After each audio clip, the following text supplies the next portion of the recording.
40 anos haviam passado desde a saída do Egito.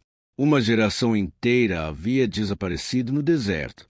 Agora, nas planícies de Moabe, diante do rio Jordão, estava um povo diferente. A maioria daqueles que estavam ali não havia atravessado o mar com Moisés. Não havia vivido como escravo no Egito. Não havia presenciado as primeiras pragas. Não havia recebido as leis no Sinai como adultos. Eles haviam crescido durante a caminhada e agora estavam diante da terra que seus pais haviam esperado alcançar. Mas havia algo que ainda precisava acontecer. Antes de atravessar o Jordão, Moisés reuniu o povo. Ele tinha uma última história para contar, e dessa vez não seria apenas uma lembrança. Seria um aviso. As palavras de Moisés. O livro de Deuteronômio começa apresentando Moisés falando ao povo. Israel estava nas planícies de Moabe. Do outro lado do Jordão estava Canaã. A longa caminhada estava chegando ao fim. Moisés sabia que não atravessaria. Por isso, seus discursos tinham um propósito. A nova geração precisava conhecer aquilo que havia acontecido antes dela. Precisava entender as leis. Precisava lembrar dos erros dos seus pais. E precisava saber o que aconteceria quando finalmente ocupasse a terra. Deuteronômio é, em grande parte, essa preparação. Moisés olhando para trás e Israel olhando para frente. Voltando ao começo, Moisés começa lembrando o momento em que Israel deixou o Sinai. Ali havia recebido as instruções para avançar. Canaã estava diante deles. Não deveria ser uma jornada de décadas. A distância não exigia todo aquele tempo. O problema não era apenas o caminho. Era aquilo que aconteceu ao longo dele. Moisés lembra que o povo havia crescido tanto que ele já não conseguia resolver sozinho todos os problemas. Por isso, foram escolhidos líderes para ajudá-lo. Chefes de milhares, chefes de centenas, chefes de 50, chefes de 10. Homens responsáveis por julgar as questões do povo. A estrutura ajudaria a administrar aquela enorme comunidade, mas a organização não resolveria o maior problema.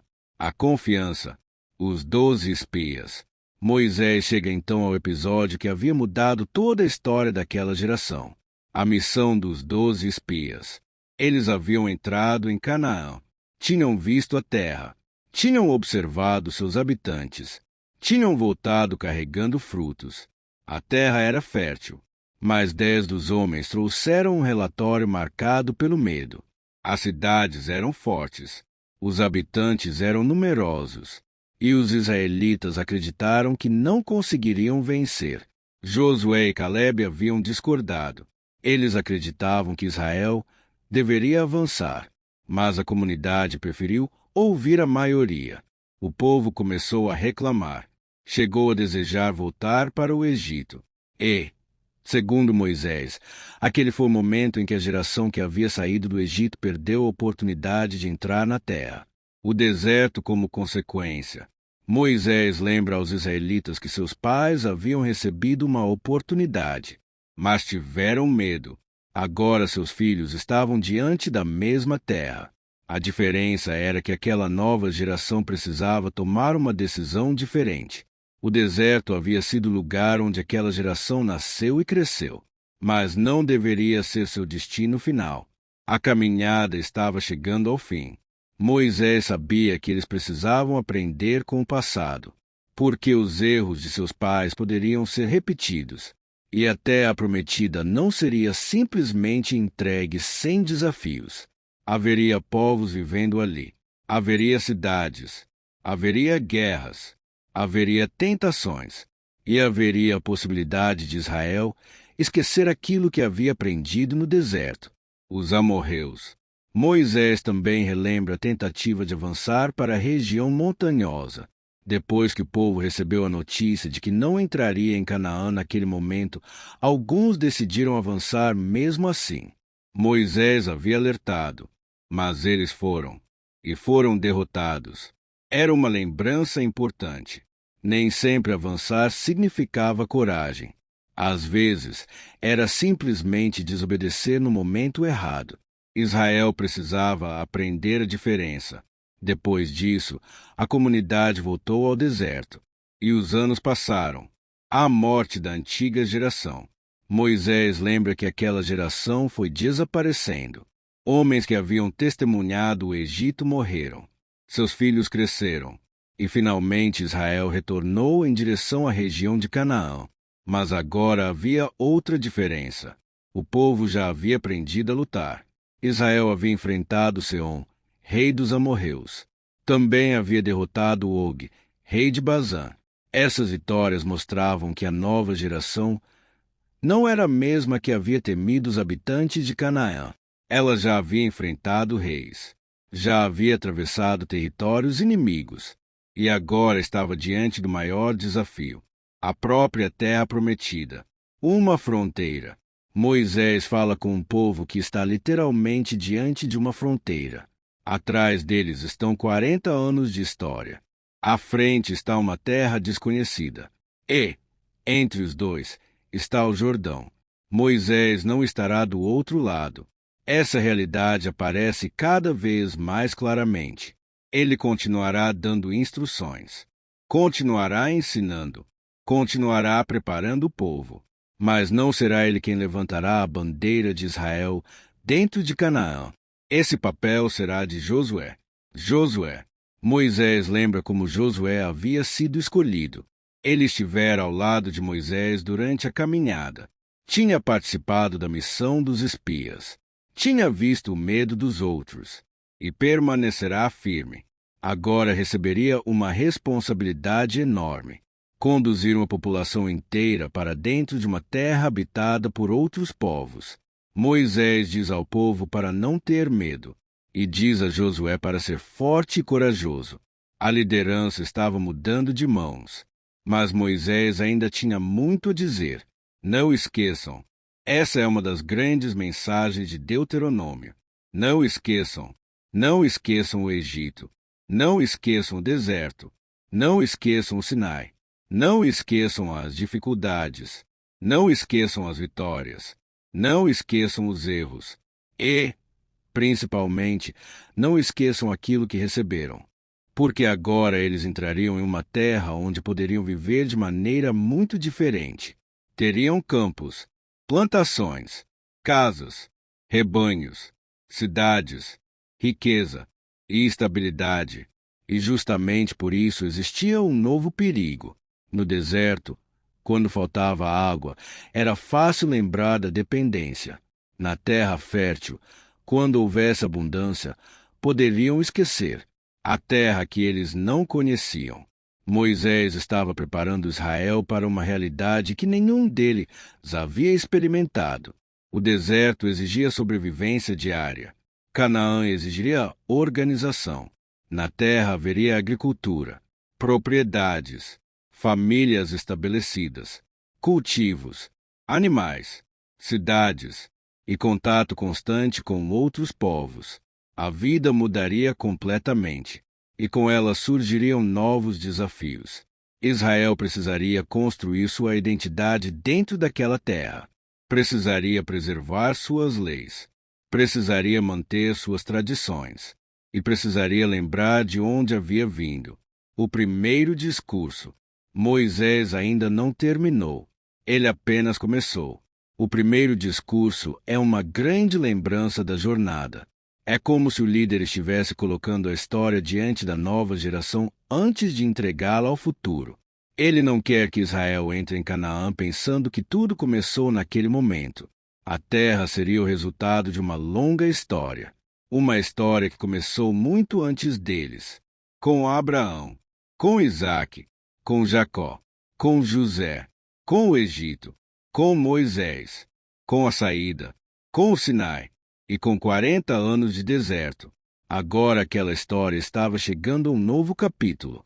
Mas antes de atravessar o Jordão, Moisés ainda repetiria as leis que deveriam governar aquela nova sociedade. Mandamentos que a primeira geração havia recebido, agora seriam apresentados novamente aos filhos, aqueles que viveriam na terra. E entre todos eles havia um mandamento que ocuparia um lugar central: amar a Deus, ouvir, guardar e ensinar essas palavras aos próprios filhos.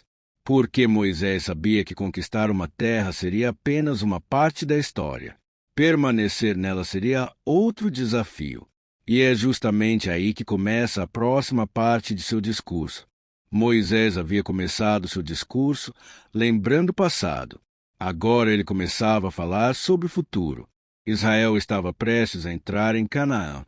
A geração que receberia a terra precisava saber como deveria viver nela. As leis não seriam apenas lembranças do Sinai. Precisariam acompanhar o povo para dentro da nova terra.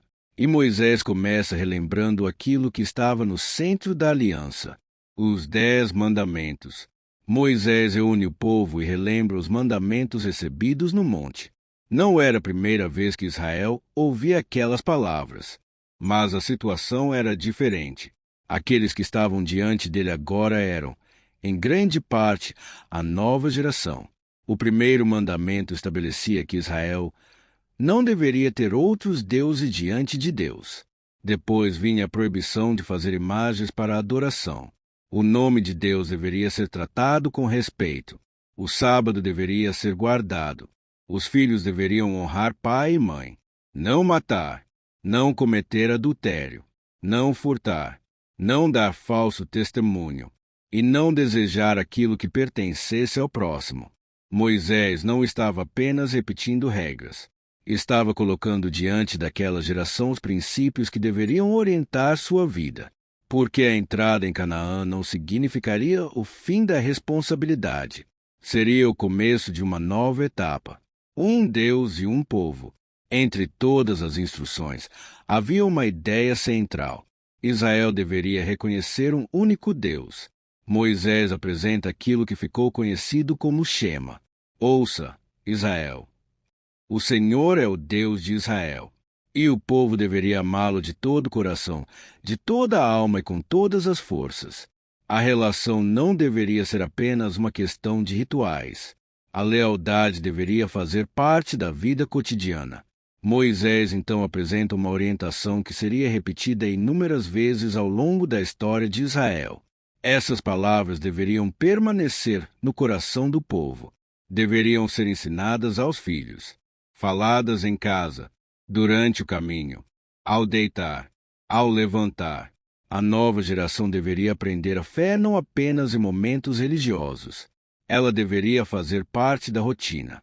Não esqueçam, Moisés sabia que a vida em Canaã seria diferente. No deserto, a dependência era evidente. A água precisava ser encontrada. O alimento precisava ser providenciado. O povo precisava se deslocar. Na terra prometida, haveria casas que eles não construíram, poços que não cavaram, vinhedos que não plantaram e oliveiras que não cultivaram. Haveria abundância. E justamente por isso, Moisés fazia um alerta. Não se esqueçam. Não atribuam tudo à própria força. Não pensem que chegaram até ali apenas porque foram mais poderosos que outros povos. Lembrem-se do caminho. Lembrem-se de onde vieram. Lembrem-se do deserto. Lembrem-se da dependência. A tentação da nova terra. Canaã não seria apenas uma recompensa. Também seria um ambiente onde Israel encontraria costumes diferentes. Outros povos possuíam seus próprios deuses, seus próprios rituais, seus próprios lugares de culto e suas próprias tradições. Moisés advertia Israel para não simplesmente copiar essas práticas. O povo deveria preservar sua identidade. A preocupação aparece repetidamente no discurso. A terra prometida não deveria fazer Israel esquecer o Deus que, segundo sua tradição, havia conduzido o povo até ali. A aliança. Moisés então relembra a natureza da relação entre Deus e Israel. Não era simplesmente uma lista de regras. Existia uma aliança. Israel seria o povo de Deus e deveria viver de acordo com aquilo que havia recebido. A obediência ocupava um lugar central. Mas Moisés também sabia que o povo poderia se afastar. Por isso, ele apresenta as consequências de diferentes escolhas. Fidelidade traria bênçãos. A infidelidade traria consequências. A vida na nova terra estaria ligada à maneira como Israel escolheria viver. A justiça. As leis também tratavam de questões práticas. Como os israelitas deveriam julgar. Como tratar pessoas vulneráveis. Como resolver conflitos. Como lidar com propriedades. Como realizar determinadas obrigações religiosas.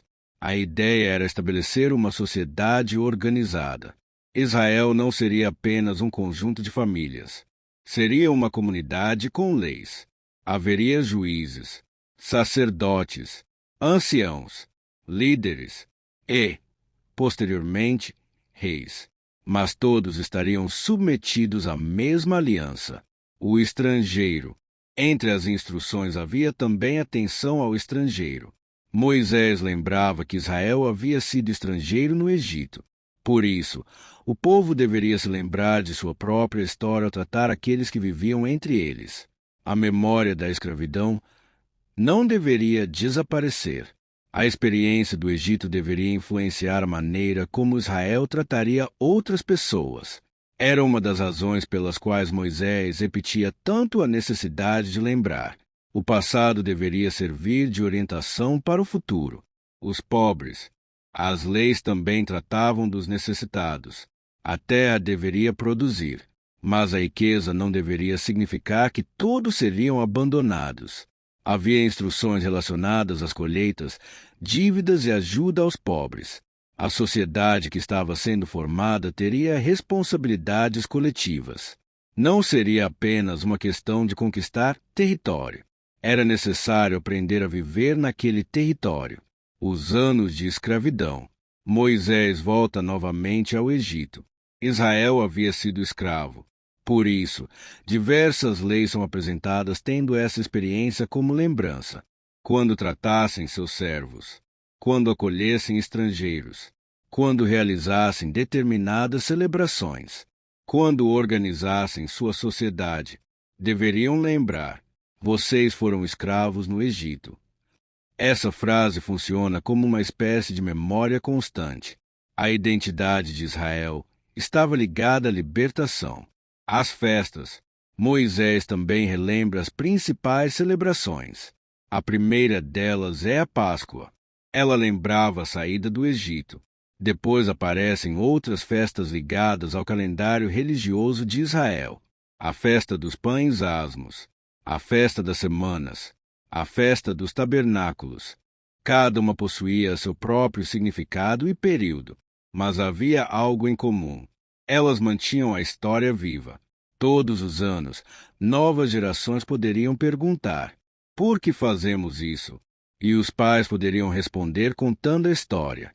O Egito, a escravidão, a saída, o deserto, a aliança. Assim, a memória não dependeria apenas de livros. Seria transmitida através da própria vida do povo. A lei e a nova terra. Moisés estava preparando Israel para uma mudança enorme. Durante 40 anos, aquela comunidade havia vivido como peregrina. Agora teria território. A vida seria mais estável. As famílias teriam propriedades. Os animais teriam pastagens. As plantações produziriam alimentos. As cidades seriam ocupadas. Mas Moisés sabia que a prosperidade poderia trazer esquecimento. Por isso, a mensagem continuava sendo repetida. Lembrem-se, obedeçam, ensinem seus filhos, não abandonem a aliança, não sigam os costumes dos povos que encontrarem, e não pensem que a abundância torna vocês independentes. A escolha. A partir daqui, Deuteronômio começa a apresentar uma ideia que ficará cada vez mais importante. Israel teria uma escolha: seguir os mandamentos, ou abandoná-los, ser fiel, ou se afastar. Moisés apresentaria as consequências de cada caminho, não como uma simples teoria, mas como uma decisão que afetaria a própria existência de Israel na terra. A geração diante dele estava prestes a receber algo que seus pais haviam desejado. Mas receber uma terra era apenas o começo. A verdadeira questão seria: o que Israel faria depois de recebê-la? Essa pergunta acompanharia toda a história bíblica que viria depois. Reis, profetas, guerras, exílios, restaurações e novas gerações. Tudo começaria com a escolha daquela comunidade diante do Jordão. Mas Moisés ainda precisava falar de algo maior. Ele precisava explicar claramente o que aconteceria caso o povo obedecesse e o que aconteceria caso abandonasse a aliança. Bênçãos, consequências, vida, morte, prosperidade, perda. O próximo discurso seria um dos momentos mais importantes de todo o livro. Moisés havia relembrado a história, havia repetido os mandamentos e havia preparado a nova geração para uma realidade completamente diferente. Agora chegava uma das partes mais importantes de seu discurso. Israel estava diante de uma escolha. A terra prometida estava próxima, mas, segundo Moisés, entrar nela não encerraria a aliança. Pelo contrário, a vida dentro daquela terra dependeria da maneira como o povo responderia às leis que havia recebido. A aliança renovada. Moisés reúne novamente a comunidade. A aliança é reafirmada, não apenas com os líderes, não apenas com os homens, mas com todo o povo, os chefes, os anciãos, as mulheres, as crianças e também os estrangeiros que estavam entre eles. A mensagem era dirigida a todos. Israel estava assumindo novamente um compromisso. A história que havia começado no Sinai agora estava sendo reafirmada diante da nova geração. A primeira geração havia falhado. A segunda teria uma nova oportunidade. Uma nova geração diante da escolha. Moisés sabia que o povo não permaneceria para sempre reunido diante dele. As crianças cresceriam. Os adultos envelheceriam. Novos filhos nasceriam. E os acontecimentos do deserto se tornariam lembranças cada vez mais distantes. Por isso, a aliança precisava ser transmitida. Cada geração teria que escolher novamente como viver. Não bastava que os pais tivessem seguido as leis. Os filhos precisariam conhecê-las. E os netos também. A memória precisava sobreviver ao tempo. As bênçãos. Moisés apresenta então uma série de bênçãos associadas à obediência. A vida na terra seria próspera. As cidades seriam favorecidas. Os campos produziriam. Os rebanhos aumentariam. Israel teria sucesso diante de seus inimigos. A chuva viria no tempo adequado. A colheita seria abundante. E o povo ocuparia uma posição de destaque entre as nações. Mas existe uma característica importante nesse discurso. A prosperidade não é apresentada simplesmente como riqueza. Ela está ligada à relação entre Israel e sua aliança. O povo deveria reconhecer que aquilo que recebesse vinha dentro daquele compromisso. As consequências. Mas Moisés também apresenta o outro lado. Se Israel abandonasse os mandamentos, as consequências seriam graves. Doenças, derrotas, fome, secas, insegurança, perda das colheitas, invasões e, finalmente, a possibilidade de ser levado para outras terras. O discurso se torna progressivamente mais sombrio. O mesmo povo que estava prestes a entrar em Canaã poderia, segundo Moisés, acabar sendo expulso daquela terra caso abandonasse completamente sua aliança. A terra não era apresentada como algo que Israel poderia possuir sem responsabilidade. Havia uma condição, uma relação, um compromisso, o perigo da prosperidade. Moisés sabia que o perigo mais difícil talvez não fosse a guerra. Poderia ser a prosperidade. No deserto, Israel dependia diariamente de alimento e água. Na terra, encontraria campos férteis, casas, rebanhos, cidades e riqueza. Com o tempo, alguém poderia olhar para tudo aquilo e pensar: foi a minha própria força que conseguiu isso. Moisés alerta justamente contra essa ideia. O povo não deveria esquecer o caminho que havia percorrido. Não deveria transformar a prosperidade em orgulho, nem atribuir a si mesmo tudo que possuísse. A lembrança do deserto deveria permanecer. A obediência não deveria ser apenas externa. Moisés também apresenta uma ideia importante. A aliança não deveria existir apenas através de rituais. O povo deveria amar a Deus, servi-lo, ouvir suas palavras e permanecer fiel. A relação deveria envolver o coração, não apenas ações externas. Esse princípio aparece repetidamente no livro. Israel precisava ser uma comunidade que conhecesse seus mandamentos, se também os carregasse como parte de sua identidade. O cântico e as testemunhas. Moisés começa a preparar um testemunho para o futuro. Ele recebe a instrução de ensinar ao povo um cântico. A música serviria como lembrança. Se, no futuro, Israel se afastasse, aquele cântico continuaria existindo. Seria uma testemunha contra o próprio povo. As gerações poderiam ouvi-lo e lembrar da aliança. Era outra maneira de preservar a memória. A história não ficaria apenas nas palavras de um líder. Seria transformada em algo que poderia ser repetido, cantado, ensaiado, transmitido. A montanha da decisão. Anteriormente, Moisés já havia anunciado que, quando Israel entrasse em Canaã, deveria realizar uma cerimônia relacionada às montanhas de Gerizim e Ebal. Ali seriam pronunciadas bênçãos e consequências. A imagem era simbólica. O povo estaria diante de uma escolha. Um caminho e outro caminho. Uma direção e outra. A terra prometida não eliminaria a responsabilidade. Israel precisaria decidir continuamente que tipo de povo seria. A vida e a morte. Moisés chega então a uma das frases mais fortes do livro. Ele coloca diante do povo a vida e a morte, a bênção e a maldição. E então pede que escolham a vida. Não se trata apenas de sobreviver. A escolha envolve permanecer na aliança e seguir aquilo que foi ensinado. Moisés olha para aquela comunidade e sabe que não estará presente para acompanhá-la. Ele está entregando o futuro a uma geração que precisará caminhar sem ele. O futuro de Israel. Mas Moisés também demonstra conhecer a fragilidade humana. Ele anuncia que, no futuro, Israel poderia se afastar, poderia abandonar a aliança, poderia seguir outros deuses e poderia sofrer as consequências. Mas o discurso também apresenta a possibilidade de retorno. Se o povo se voltar novamente para Deus, a história poderia tomar outro rumo. A restauração continua sendo possível. O livro não termina apenas com uma ameaça.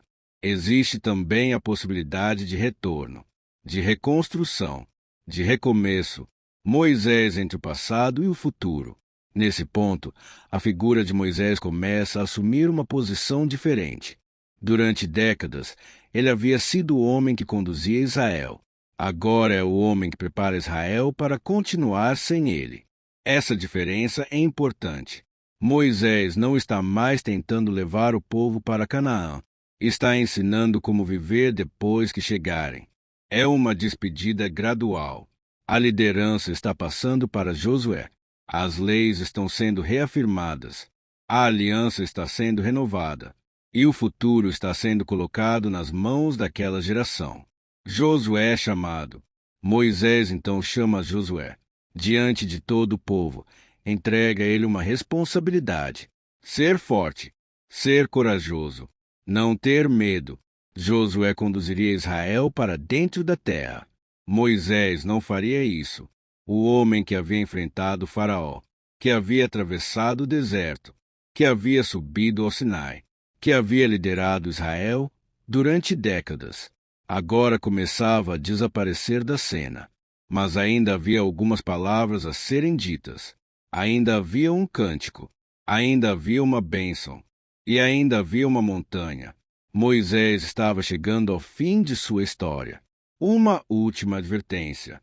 Antes de terminar seus discursos, Moisés deixa uma preocupação. Israel poderia esquecer. Poderia olhar para as cidades, para os campos, para a riqueza, para as vitórias, e abandonar aquilo que havia aprendido. Por isso, a mensagem retorna mais uma vez ao mesmo ponto. Lembrem-se, lembrem-se de Deus, lembrem-se da aliança, lembrem-se do Egito, lembrem-se do deserto, lembrem-se de seus pais, lembrem-se dos erros, e ensinem tudo isso aos seus filhos, porque a história de Israel não terminaria com Moisés. Ela apenas começaria uma nova etapa, a última etapa. Agora Josué estava preparado, o povo estava organizado, as tribos sabiam que receberiam suas terras. A aliança havia sido reafirmada, as consequências haviam sido apresentadas, e a escolha estava diante deles. Mas Moisés ainda não havia se despedido. Ele ainda precisaria pronunciar suas últimas palavras. Ainda precisaria abençoar as tribos. E então subiria ao monte de onde contemplaria a terra. Dessa vez, não haveria retorno. A história de Moisés estava chegando ao seu último capítulo. Moisés havia chegado ao fim de sua missão. Durante décadas, conduziu Israel desde o Egito até as fronteiras de Canaã. Nas planícies de Moabe, precisava agora organizar os últimos detalhes antes que o povo seguisse adiante. Entre eles estava a sucessão. Josué recebe a liderança. Moisés chamou Josué diante de toda a comunidade. O novo líder já tinha uma longa história ao lado daquele povo.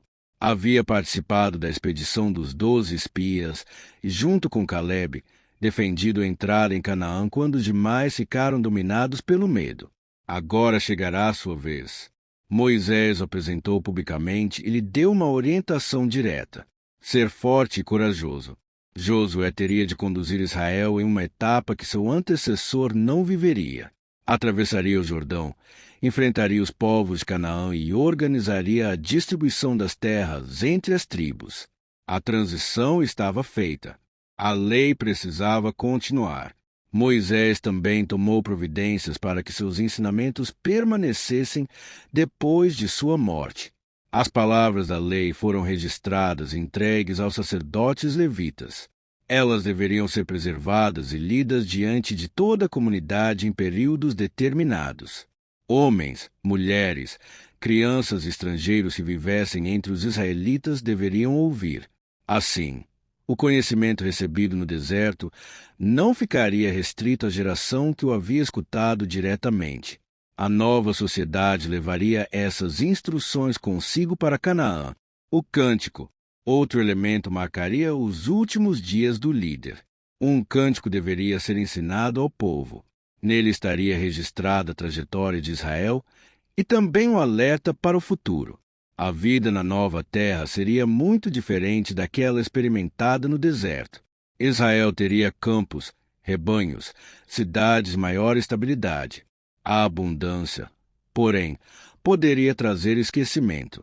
Por isso, o cântico serviria como lembrança da origem do povo e de sua relação com Deus. As palavras seriam repetidas pelas gerações, mantendo viva uma história que não poderia ser abandonada com o passar dos anos. As últimas bênçãos. Antes de partir, Moisés pronunciou bênçãos sobre as tribos de Israel. Cada uma recebeu palavras próprias. Algumas foram associadas à força, outras à prosperidade, ao território ou à proteção. Depois de tantos anos, aquele grupo que havia saído do Egito estava prestes a se estabelecer como uma nação formada por diferentes tribos e famílias. Cada grupo seguiria seu próprio caminho dentro da terra que receberia, mas todos continuariam fazendo parte de Israel, o Monte Nebo. Então chegou a hora da última subida. Moisés foi até o Monte Nebo, na região de Moabe. Dali, Deus lhe mostrou a terra de Canaã. Era o território para o qual Israel havia caminhado durante 40 anos. Moisés pôde contemplá-lo do alto. À sua frente estava o destino pelo qual havia conduzido aquela comunidade durante grande parte de sua vida. Mas sua participação terminaria antes da travessia. A morte de Moisés. Moisés morreu na terra de Moabe. Tinha 120 anos.